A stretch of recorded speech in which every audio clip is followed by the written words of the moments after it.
Southern Fried True Crime covers cases that are not suitable for young listeners, and there may also be some explicit language used.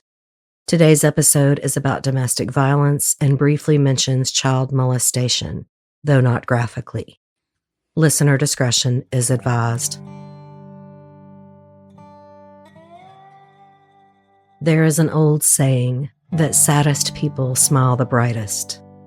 That kind of smile sometimes holds a secret of suffering and pain, a secret of shame.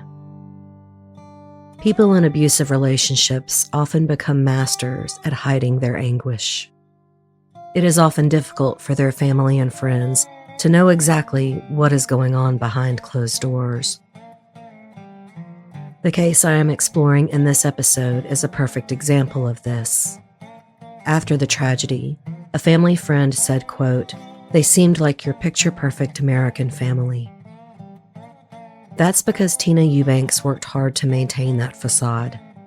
The deeply religious mother of 5 did not shy away from her friends and neighbors. She did not shutter herself and her children at home. Instead, she threw herself into work for her church and community. She made sure her children were involved in the church. Her husband, Tim, also attended church faithfully. And when he suddenly killed her, the small town of Nacogdoches, Texas, was shocked. Their friends and family struggled to understand why it happened. But once the facade was broken, a secret was exposed. And if you keep scratching at the surface, you find a family that had suffered in silence for quite a while. Welcome to episode 117, The Murder of Tina Eubanks.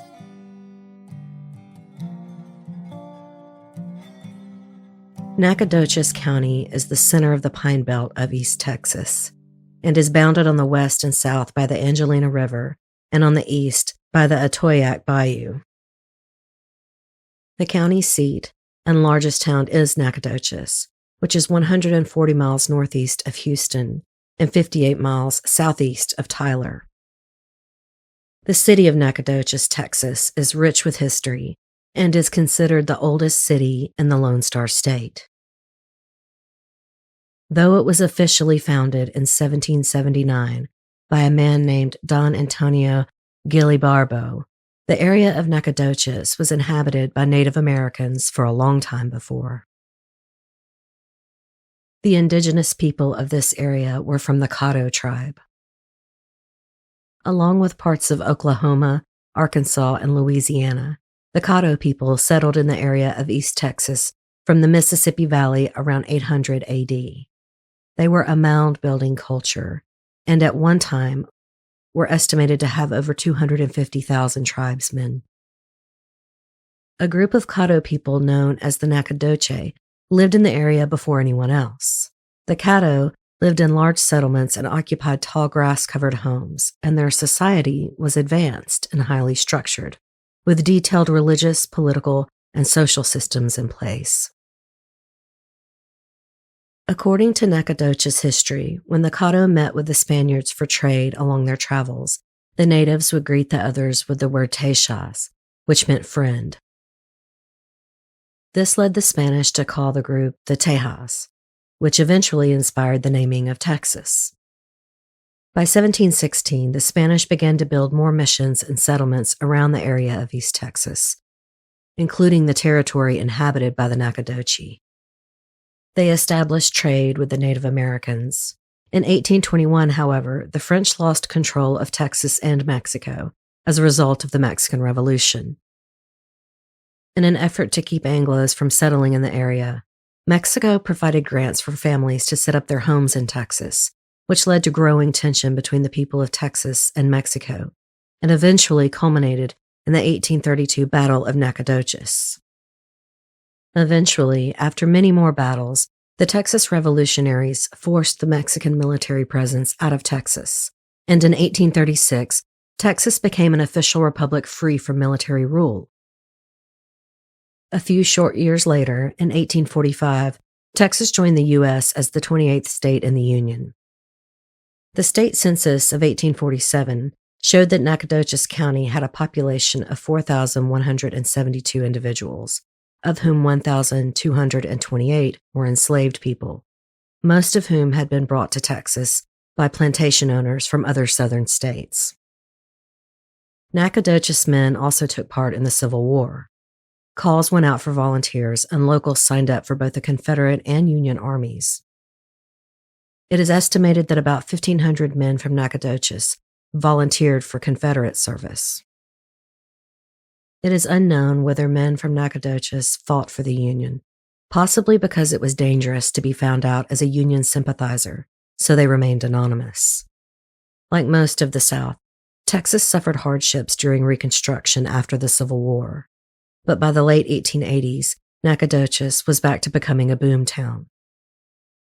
Contributions and advancement in technology, like the railroad coming to the area, boosted the economy in Nacogdoches and the rest of the state. Today, the city of Nacogdoches is inhabited by just over 33,000 residents, with many young people, an estimated 13,000, attending college at the local Stephen F. Austin State University each year. While the small city has several outdoor recreational activities and community events, many young families move to the city for its suburban feel and job opportunities. The Eubanks family, Tim and Tina and their 5 children, arrived in Nacogdoches in January of 2005. Tim and Tina Eubanks had been married for 9 years before they made the move to the oldest town in Texas. Tim had gotten a job there as the director of medical imaging and radiology at the Nacogdoches Medical Center. The family quickly made friends in the neighborhood, their church, and their new city. Tina Eubanks had 4 children from a previous relationship: a 16-year-old son and 3 daughters aged 14 to 10 years old. Tim had a son from a previous marriage, but he lived with his mother, and Tina and Tim also had a 7-year-old daughter together. Tim had formally adopted Tina's children from her previous marriage. News reports vary about the Eubanks children. Some say all 5 were Tina's from a previous marriage. Others say the 2 youngest were Tim's. After some digging, I believe only the youngest child was Tim's, but I will dive more into that later. Suffice it to say, the tragedy of the Eubanks family was shrouded in so much mystery that even journalists got some of the basics wrong. I'm going to pause now for a short commercial break.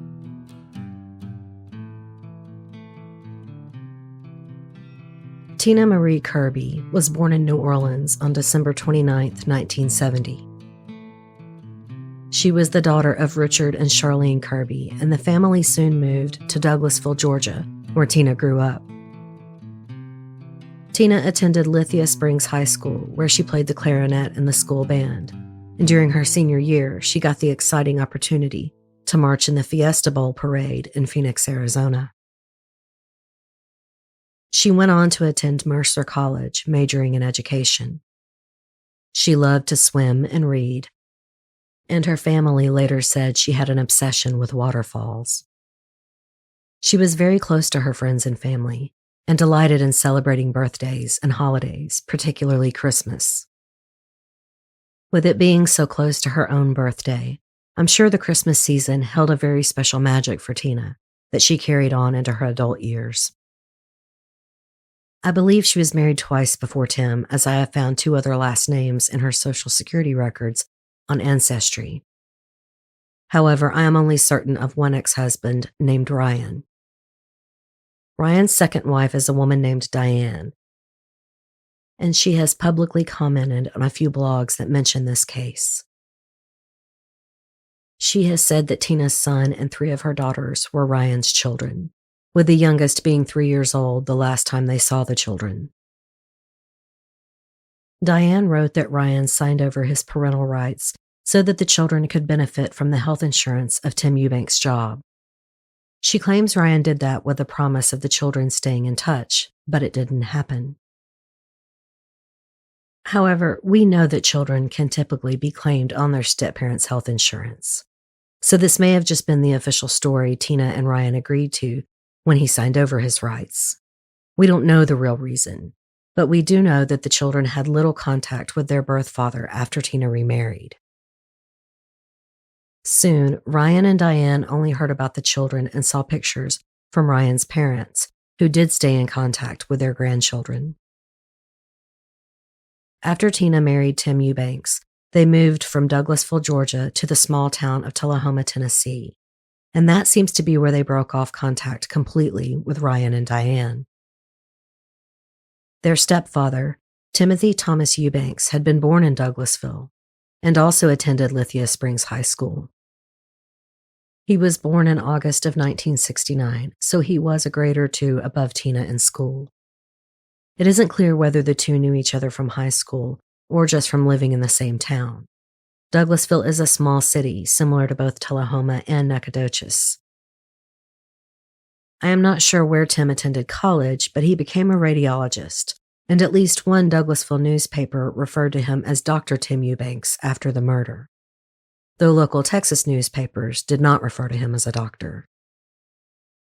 In Tullahoma, Tennessee, Tim was the director of radiology at either a clinic or the hospital there. One of his ex-employees wrote about his time there. A woman named Lola said he was creepy and made the staff uncomfortable. She claimed that the staff made several complaints about their supervisor. This is probably what prompted the Eubanks family move to Nacogdoches. And it may even be why the family moved from Douglasville to Tullahoma, according to Diane, the woman married to Tina's ex-husband. Even more disturbing and sinister reasons were revealed on the crime blog Home Sweet Home. I would be hesitant to use this as a source, but the commenters did openly name themselves as members of Tina's family, even exchanging emails on the site. First is Diane, Ryan's second wife. The blog cites news articles from the Daily Sentinel in Texas, which was a major source for this episode. Diane disputes one of the articles from the Sentinel, which implied that 2 of the Eubanks children were Tim's, explaining that she was stepmother to 4 of Tina's children. The comments then become very dark, exposing the disturbing secrets of the Eubanks family, just weeks and days before Timothy Eubanks was set to go to trial for the murder of his wife. The Eubanks family had only lived in Nacogdoches for about 2 years before Tina's murder. Friends and neighbors initially spoke openly to the press about the family, usually expressing disbelief. Though they had only lived there for a relatively short time, the family definitely had made an impression, particularly Tina. She was a homemaker and also an incredibly busy woman outside the home, dedicated to her community. Tina was an active member of the Church of Jesus Christ of Latter-day Saints, where she was a youth leader and teacher. She also served on the Relief Society Enrichment Committee and was enthusiastically involved in her children's schools. Tim had moved the family to Nacogdoches to take a job at the Nacogdoches Medical Center as the director of medical imaging. According to other church members who were friends of the Eubanks, Tim also attended church regularly on Wednesdays and Sundays and for all special events. The Eubanks' eldest daughter played the clarinet like her mother, and the younger sisters sang in the choir. To their church, this family of 6 seemed loving and dedicated to each other and their faith. Of course, not everyone really knows what goes on behind closed doors. But there were red flags to some people. A next-door neighbor named Amber Holloway said she also worked with Tim Eubanks and said that he never spoke to her at work or home, to the point of rudeness. She also noticed that he would not let his children play outside if other kids were out there. He would tell his kids to go to the backyard, keeping them isolated. Other neighbors had the same feeling from Tim. They thought the family was quiet and kept to themselves, but that Tim was specifically chilly and standoffish. Tina's Aunt Laura wrote openly on the Home Sweet Home blog, despite a gag order from the judge in Tim's case. She probably went there to vent, knowing her comments on a blog might not get any attention, defying the gag order. I'm sure she would have much rather gone straight to the press with her allegations. She wrote that Tim had severe problems. that when Tina first married Tim, she, quote, noticed a quiet anger about him. He was distant to everyone and would not engage in conversation with Tina's family. Laura went on to reveal her heartbreak at how the children changed once Tim was in their lives. She said they had once been, quote, very happy and vibrant children until Tim came into the picture. She wrote, quote, they acted like little soldiers. They were scared to death of him, and you could see it in their eyes. She alleged that the kids couldn't use the restroom or even get a glass of water without Tim's permission, recalling an ugly incident with one of the youngest daughters at 3 years old, who made herself a glass of water. Tim took her down the hall and whipped her repeatedly, while the family in another room were able to hear what was happening. She claims the little girl screamed and cried and that Tina just sat there. She said that Tina finally commented that they have to learn discipline. She also alleged that she saw bruises on the children, once on the oldest son in church, and Tina told her that he had fallen down the stairs. Laura claimed that she tried many times to get Tina to confide in her, but it would seem that it only alienated her niece. The family soon left Douglasville, and Laura said she never spoke to Tina much after that. She said Tim always answered the phone and said Tina was busy, promising Laura that she would call her back. But Tina never called back. Diane, the birth father's wife, answered Laura's post, agreeing with her opinions of Tim. Apparently, there was some visitation with the kids before they left Douglasville, and Diane also saw a change in the children. Most disturbingly, she said the oldest son reacted violently in a fight with one of his sisters. She said it was out of character for her formerly happy and well-behaved stepchildren. Something was going on in this family, and the people close to them were blaming Tim. Maybe this is why he moved them to Tullahoma, to get away from Tina's family. I'm going to pause now to hear a word from today's sponsors. Tim and Tina were married for 9 years, and supposedly, the morning of Wednesday, December 13th, 2006, began like many others for the Eubanks family at their home on Sheffield Drive.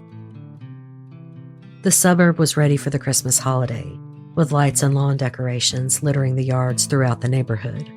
School was still in session, though winter break was approaching fast. Tina Eubanks had spent the night before preparing for the annual Christmas celebration at her church. Along with her friends and other women of the church, Tina made wreaths and helped construct the nativity scene. She was excited to see her younger children participate in the musical program that would be held later on in the week. Her 12-year-old daughter was going to play the part of an angel, and her oldest 14-year-old daughter would play the clarinet, just like her mother used to. Her youngest girls would be singing in the choir. The oldest daughter and 16-year-old son were students at the local high school, and they prepared for the school day before leaving the house, as usual. Their school started earlier than their little sisters, so they were the first to leave the house. Not long after the older siblings left, sometime before 7 a.m., a 911 call was made to the Nacogdoches Police Department. The caller was a friend of Tim Eubanks, reporting an alarming call he had just received from Tim. According to the 911 caller, Tim had told him he had accidentally killed his wife, and that he had taken, quote, a lot of stuff to end his own life. Police arrived quickly to the Eubanks residence and surrounded the house with their guns drawn, unsure if the attacker, presumed to be Tim Eubanks, was still in the home or not. Once they entered the home, they found the 3 youngest Eubanks daughters bound with duct tape, and their mouths were taped shut. Their master bedroom was locked, but once they busted in, they found 35-year-old Tina Eubanks' lifeless body on her bed. Officers noted at the scene the presence of petechial hemorrhaging in Tina's eyes and scratch marks around her neck, indicating she had probably been strangled to death. The medical examiner would later confirm this cause of death. 37-year-old Tim Eubanks was nowhere to be found within the home. The 3 girls, scared and worried about their mother, explained what they had seen and heard that horrible morning to the detectives. As the girls were getting ready for school, they watched as their older brother and sister headed out the door first. Shortly after, they heard their mother and stepfather arguing in their bedroom. The oldest of the girls, the 12-year-old, went ahead and got in the shower. Then the two younger daughters heard their mother scream for help. She was calling for their brother, not knowing he had already left for school. The two little girls said they heard the argument get worse, and then they heard their stepdad say, quote, "He had to do this." And then he walked out of the master bedroom, locking the door behind him. As the 12-year-old daughter was getting out of the shower, she said that her stepfather came in the bathroom and sexually molested her. She said she told him that she was going to tell her mother, and he coldly said that her mother was gone. Then he took all three girls and bound their wrists with a duct tape and covering their mouths before he fled the home. Based on cell phone records, investigators determined that Tim Eubanks left the house in the family minivan at 7 a.m. He actually called several people, not just the friend who called 911, but also his own father, Thomas Eubanks, and his mother, who lived in Georgia. Thomas Eubanks told investigators that Tim told him the same story, that he had killed Tina and planned to kill himself. Police tried to locate Tim Eubanks quickly, but they couldn't find him. The next day, at 1:30 p.m., a police cruiser spotted the minivan, pulled off the side of County Road 438 in Chirino, about 20 miles outside of Nacogdoches. Officers found Tim Eubanks inside, conscious but under the influence of something and very lethargic. They transported him to Nacogdoches Memorial Hospital for a suspected drug overdose. In the hospital, Tim received treatment for an overdose of an unknown prescription drug as he was handcuffed to his hospital bed. While their stepfather was held at the hospital and receiving treatment, the children stayed with friends of the family until the arrival of their maternal grandparents and uncle. Tim Eubanks' bond hearing was on Wednesday, December 20th, a week after his wife's murder. His bond was set at $750,000. He faced charges for Tina's murder, plus 4 additional charges, 3 for abandoning a child, the girls he left bound with tape, and 1 for indecency with a child, for the daughter he had molested that morning. A protective order was put into place so that Eubanks could not have contact with the children or any of their caregivers, and he was also not to contact anyone from his former employer. The community of Nacogdoches was shocked by the headlines describing Tina's death and the search and subsequent arrest of her husband. One family friend, Jim Proctor, told the local news, "They seemed like your picture-perfect American family." One friend of Tina's, who had just spent the day before helping her decorate the church, said, quote, "They were friends of ours. We had them in our home. They've eaten with us. We played games. Tina was the best wife and mom. She loved her husband and she loved her children." As their stepfather was arrested and they were comforted by their mother's parents and brother, the traumatized Eubanks children celebrated the memory of their mom and the spirit of Christmas. Their uncle reported that the kids were adjusting well, all things considered. He said they were living with Tina's parents in Slidell, Louisiana, and learning to love Cajun food. They stayed in touch with their Nacogdoches friends through MySpace. Tim Kirby, who is from Atlanta, said he was touched by the reaction of the small town to his sister's murder. He said the condolences he read online from so many people in the small town were a great comfort during a very difficult time. The Eubanks family, living in Georgia, were also devastated. Tim's parents had just visited the family in their new home a few months earlier and had not noticed anything amiss between Tim and Tina or the children.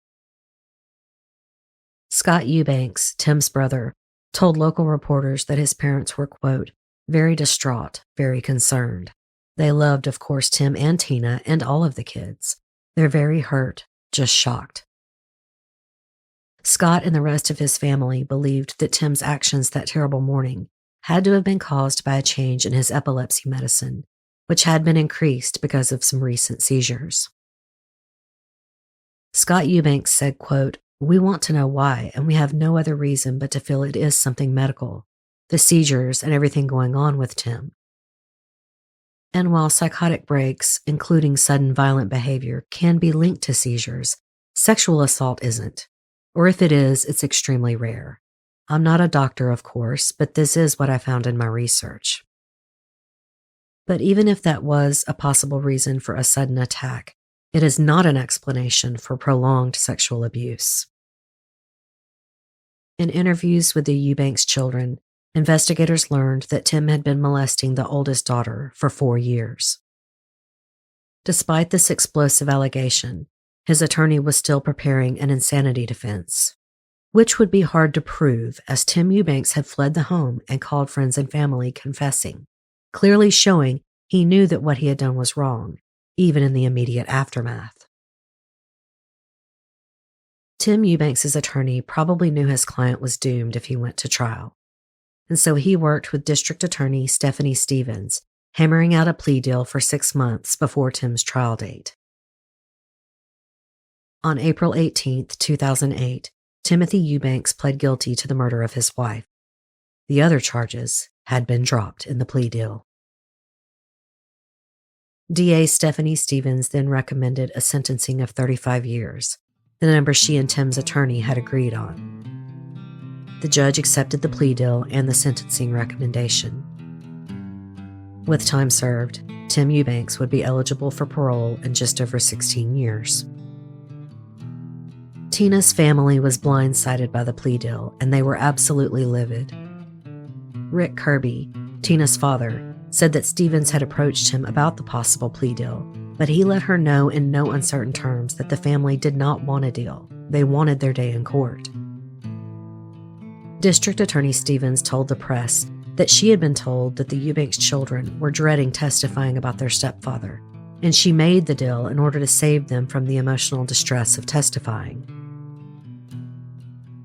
Tina's son, then 18 years old, blasted her statement, saying he and his siblings wanted to testify. "We did not want it to end like this," he insisted. DA Stephanie Stevens also told the press, quote, "There are allegations that Eubanks was indecent with some of the children when they lived in another state. The family chose to deal with it privately rather than reporting it. It's been said that tension remained. That could possibly have been a motive." She also gave a shockingly graphic detail to the press about the molestation of the 12-year-old girl on the day of the murder, one that I will not repeat.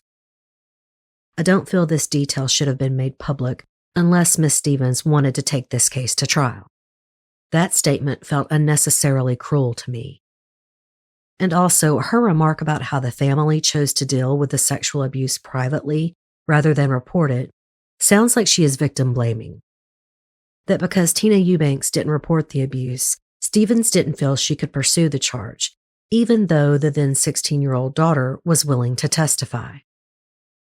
And if she did know all this, making that deal with Tim Eubanks was really disgusting. Of course, it is traumatic for children to testify, especially if they have been assaulted. But it happens all the time. Sometimes it is necessary to convict a person of a particularly heinous crime. And from all accounts, Tina's children wanted to go to court. Tim Eubanks did not face trial for the molestation charges, nor for tying up the 3 girls and covering their mouths with duct tape after they had listened to him murder their mother. Rick Kirby, Tina's father, thundered to the press that he thought his son-in-law could have easily been convicted of first-degree murder.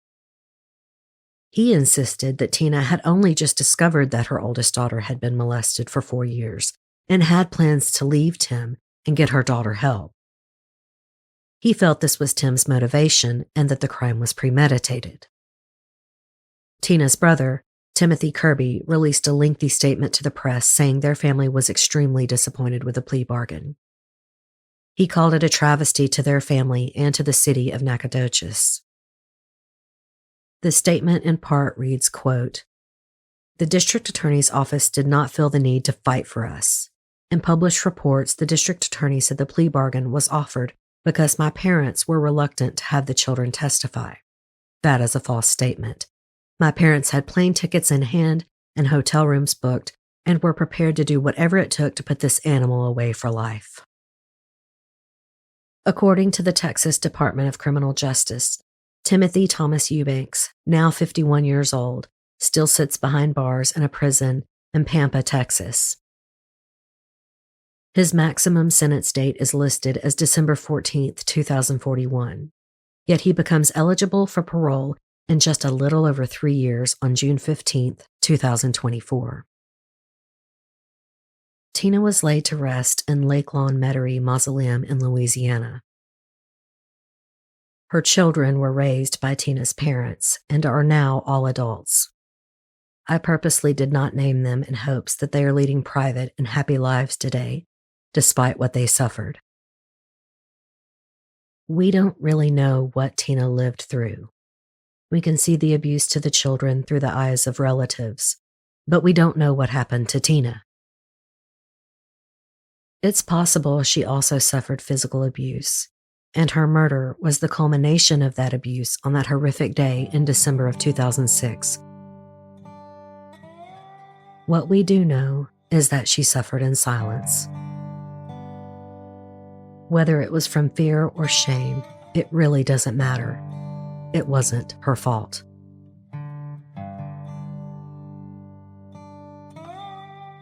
Southern Fried True Crime is produced by me, Erica Kelley. Today's episode was researched and written by me with the assistance of Hannah Newcomb. If you are suffering from domestic violence or intimate partner abuse, you are not alone. Please reach out for help.